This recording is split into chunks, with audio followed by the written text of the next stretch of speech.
ఆయన కృప, ఆయన దయ మీకు సదాకాలం తోడై ఉండి నడిపించునుగాక. Amen, amen, amen. దేవుని వాక్యాన్ని చదువుకుందాం.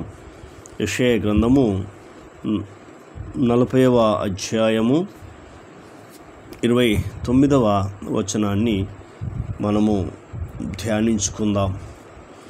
ఇక్కడ శక్తిహీనులకు బలాభివృద్ధి కలుగచేయు దేవుడు అని తెలియపరుస్తున్నాడు యెషయా.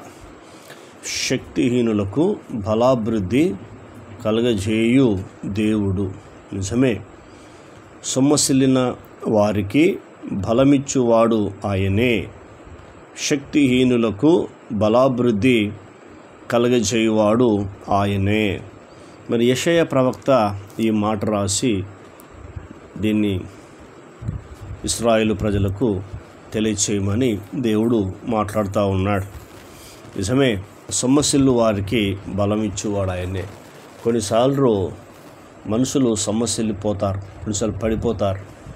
కొన్నిసార్లు పడిపోయినా కూడా వాళ్ళకు స్పృహ అనేది రాదు. ఎందుకంటే శరీరంలో ఏదో బలహీనత వాళ్ళని వెంటాడడం, తినకపోవడం, తర్వాత పని ఎక్కువ చేయడం, పని వల్ల ఒత్తిడి జరగడం, మానసికంగా శరీరానుసారంగా సొమ్మసిల్లిపోవడం, కృంగిపోవడం, ఇలాంటి బలహీనతలు ఇలాంటివి ఉంటాయి. కాబట్టి దేవుడు ఇస్తున్న వాగ్దానం ఏంటంటే సొమ్మసిల్లిన వారికి బలమిచ్చువాడు ఆయనే అని పరిశుద్ధమైన గ్రంథం మనకు తెలియపరుస్తూ ఉంది. కాబట్టి ఆ దేవుని నమ్ముకున్న నీవు సొమ్మసిల్లిపోతున్నావా? బలహీనరాలుగా అవుతున్నావా? మానసికంగా శరీరానుసారంగా కృంగిపోతున్నావా? ఈ వాగ్దానం నీ కొరకే. బలమిచ్చువాడు ఆయనే, బలమిచ్చువాడు ఆయనే అని మనకు పరిశుద్ధమైన గ్రంథము తెలియపరుస్తూ ఉంది. కాబట్టి ఆయన మనకు బలము ఇవ్వాలి అంటే ఖచ్చితంగా ఏంటంటే దేవుని మీద ఆధారపడడం నేర్చుకోవాలి. దేవుని మీద ఎంత ఆధారపడడం నేర్చుకుంటావో దేవుని దగ్గర ఏంటంటే బలము ఉంది, శక్తి ఉంది, అది పొందుకుంటావు. మొదటిది. రెండవది, శక్తిహీనులకు బలాభివృద్ధి కలుగచేయువాడు ఆయనే. చూసినావా? శక్తిహీనులకు అంటున్నాడు. అంటే శక్తి లేని వారికి ఏమిస్తారట? బలాభివృద్ధి కలిగించేవాడు ఆయనే అని ప్రవక్త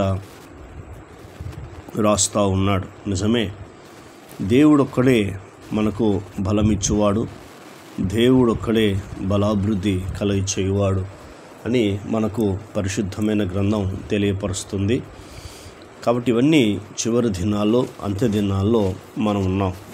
కాబట్టి ఈ చివరి దినాలు, అంత్య దినాల్లో సొమ్మసిల్లుతున్న వారికి, శక్తిహీనులకు దేవుడు శుభవార్త తెలియపరుస్తున్నాడు. ఏంటంటే నేను మీకు బలాన్ని ఇస్తానని పరిశుద్ధమైన గ్రంథము మనకు తెలియపరుస్తుంది.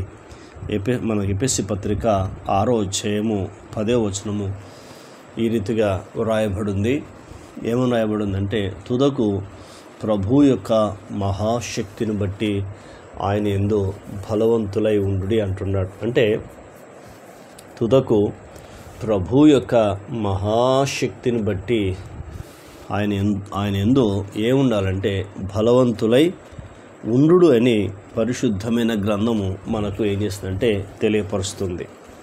కాబట్టి దేవుడు పరిశుద్ధుడు. కాబట్టి ఆ పరిశుద్ధుడైన దేవుణ్ణి మనము ఆరాధిస్తున్నప్పుడు, మహిమపరుస్తున్నప్పుడు, ఆయనకు మనం కృతజ్ఞతలు, స్తోత్రము చెల్లిస్తున్నప్పుడు ఖచ్చితంగా దేవుడు ఏం చేస్తాడంటే బలాన్ని, అభివృద్ధిని కలుగజేసే దేవుడు మనకున్నాడు. కాబట్టి ఎక్కడూ కూడా బలహీనరాలు కాకూడదు. ఎందుకు కాకూడదంటే ఆయన నీకు బలాన్ని ఇచ్చే దేవుడు. కాబట్టి సమస్యలు, బాధలు, కష్టాలు ఉండొచ్చు, కంపల్సరీ దేవుడు నీ బాధలన్నిటి నుంచి విడిపిస్తాడు. మరొక వాక్యం చదువుకుందాం. ఇదే అధ్యాయంలో 40 అధ్యాయం యెషయా గ్రంథము 31 వచనము మనం చదువుకుందాం. యెహోవా కొరకు ఎదురు చూచువారు నూతన బలం పొందుతారట. అంటే దేవుని కొరకు ఎదురు చూస్తున్నప్పుడు కంపల్సరీ దేవుడు ఏం చేస్తారంటే నీకు నూతన బలాన్ని దేవుడు అనుగ్రహిస్తానని వాగ్దానం చేస్తున్నాడు. ఏం బలం? నూతన బలాన్ని దేవుడు మనకు అనుగ్రహించే దేవుడు. కాబట్టి ఇవన్నీ చివరి దినాలు ఉన్నాం కాబట్టి నూతన బలాన్ని అన్నాడు. తర్వాత అలయక పరిగెత్తుదురు, సొమ్మసిల్లక నడిచిపోదురు. ఎట్లా? వారు పక్షిరాజుల వలె రెక్కలు చాపి పైకి ఎగురుదు. పక్షిరాజు చూడండి, రెక్కలు ఉన్నాయి. పక్షిరాజుకి ఏమున్నాయి? రెక్కలు ఉన్నాయి. ఈ రెక్కలు ఏం చేస్తున్నాయంటే అలసిపోకుండా, ఈ రెక్కలు మనిషిని ఏం చేస్తున్నాయంటే అలసిపోకుండా సొమ్మసిల్లకుండా చేస్తూ ఉన్నాయి. అర్థమవుతుందా? అంటే ఇక్కడ అలయక పరిగెత్తుదురు, సొమ్మసిల్లక నడిచిపోదురు. ఎందుకో తెలుసా? 29 వచనం చెప్పిండు కదా, సొమ్మసిలిన వారికి బలమిచ్చువాడు ఆయనే అన్నాడు. అంటే సొమ్మసిల్లిపోతున్న వారికి దేవుడు ఏం చేస్తాడంటే బలాన్ని ఇచ్చే దేవుడు మన యేసుక్రీస్తు ప్రభువారు. కాబట్టి ఆయన మీద ఆధారపడుతూ ఆయన వైపు చూస్తున్నప్పుడు ఈ 31 వచనము నీ జీవితం నెరవేరుతుంది. అలయక పరిగెత్తుదురు, సొమ్మసిల్లక నడిచిపోదురు. కాబట్టి సొమ్మసిల్లక ఉండాలన్నా, నడవాలన్నా ఆయన కృప, ఆయన కాపుదల, ఆయన భద్రత నీకు ఎంతో అవసరమై ఉన్నది. కాబట్టి ఆయన మీద ఆధారపడతావా? ఆయన వైపు చూస్తావా? ప్రార్థన జీవితం కలిగి ఉంటావా? తీర్మానం చేసుకుందాం. ప్రార్థన. కన్న తండ్రి, మీకు స్తోత్రాలు. విన్న మాటలు దుష్టతకు పోకుండా సహాయం చేయండి. సొమ్మసిల్లిన వారికి బలమిచ్చువాడు అయా మీరే అని చెప్పారు.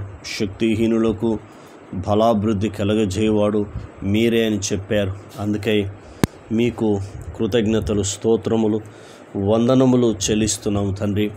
అయా మీకు వందనాలు చెల్లిస్తున్నాం. అలాగే శక్తిహీనులకు బలాభివృద్ధి కలగజేయవాడు ఆయన్నే అని చెప్తున్నావు. అందుకు మీ కృతజ్ఞతలు, మీకు స్తోత్రాలు చెల్లిస్తున్నాం.